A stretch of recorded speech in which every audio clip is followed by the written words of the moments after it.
पुण्यात आज भाजपचं अधिवेशन. अमित शहा गडकरींसह राज्यातील नेते उपस्थित राहणार. विधानसभेचं रणशिंग फुंकण्यासाठी भाजप सज्ज. पुणे जिल्हा नियोजन समितीची बैठक ठरली वादळी. निधी वाटपावरून भेदभाव होत असल्याचा सुळेंचा आरोप. बारामती शिरूरऐवजी मावळला निधी अधिक दिल्याचा दावा.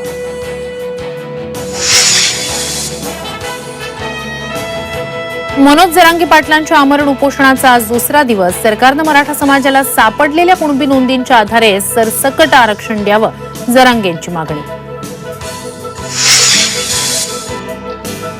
महाराष्ट्रात पुढील 4 ते 5 दिवस मुसळधार पावसाचा इशारा. संततधार पावसामुळे वारणा नदी पात्राबाहेर. शेतात घुसलं वारणेचं पाणी. गुरुपौर्णिमेच्या पर्वावर भक्तांची मांदियाळी. शिर्डी, शेगाव, अक्कलकोटमध्ये दर्शनासाठी भाविकांची गर्दी.